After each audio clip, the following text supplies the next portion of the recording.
Welcome to this Killik Explains finance video. This week, 3 reasons to update your will. Now the context here is there are 2 documents we ought to all get in place much sooner than we do. We all often leave it to the last minute or don't do it at all, which is even worse. One is a will. Get it written and then make sure it's reviewed periodically to make sure it's still up to date. That's what I'm focusing on this time, hence the pink. But also think about power of attorney, which I cover in a different video.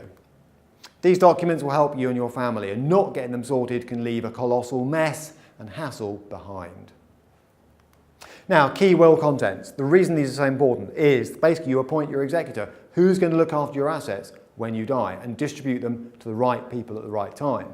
Number 2, who will become legal guardian to your children, an incredibly important decision, and things like what funeral arrangements do you want. If you leave this all to chance, don't put a will in place, it can all get messy and things can end up happening not the way you intended. So, updating a will, this is what we're going to focus on here. There are 3 situations in this video, but there are more in practice where you ought to update a will. So, for example, new rules coming in that could have a material effect on the value of your exempt death estate. More about that in a moment. Tricky existing rules like ISA inheritability. Recent rule change, tricky to implement, may require a review of the will. Number 3, a change in circumstances. There are several of those. I'll just mention divorce in this video.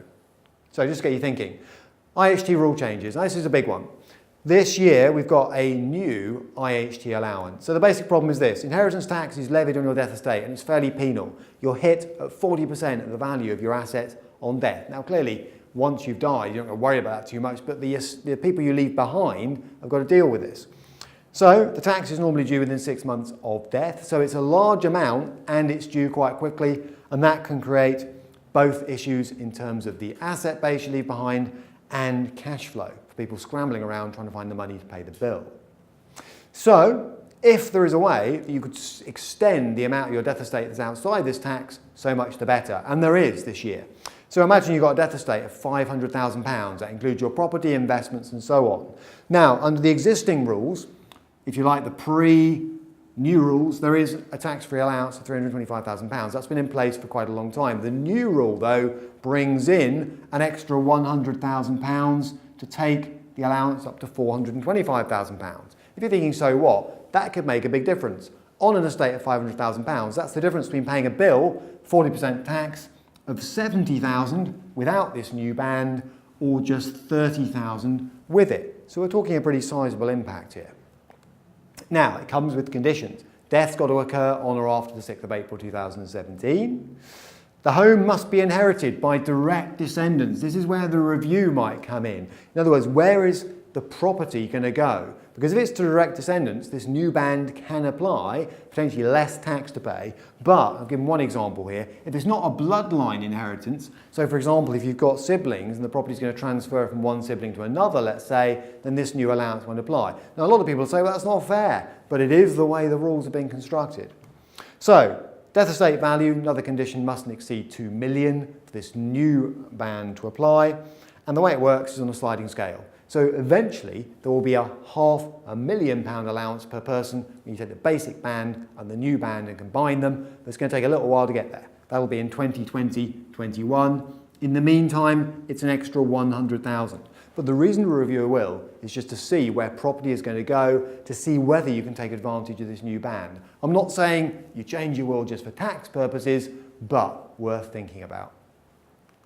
Number 2, tricky existing rules. I'm going to take ISAs as a good example. Most people have ISAs, a lot of investors have ISAs, and now they're inheritable. Great. A few years ago they weren't. But watch out. So how's this going to work? A spouse or civil partner can now inherit a deceased spouse's or civil partner's ISA holdings.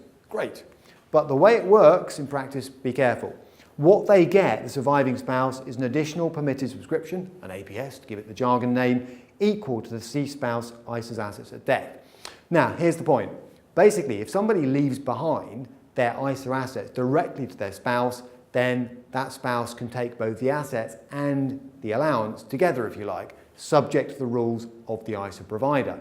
But if they don't, then basically they've got to set up another ISA using this additional permitted subscription and put the assets in place themselves. And that's the little bit of fiddly detail you've got to watch out for with these new rules. Okay? So, worth taking a look at, worth checking the terms of the will, just to make it a little bit easier potentially for somebody to work out what they're entitled to on death.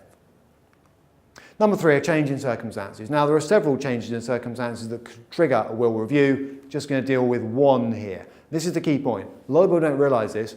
Marriage or a civil partnership automatically renders an existing will null and void.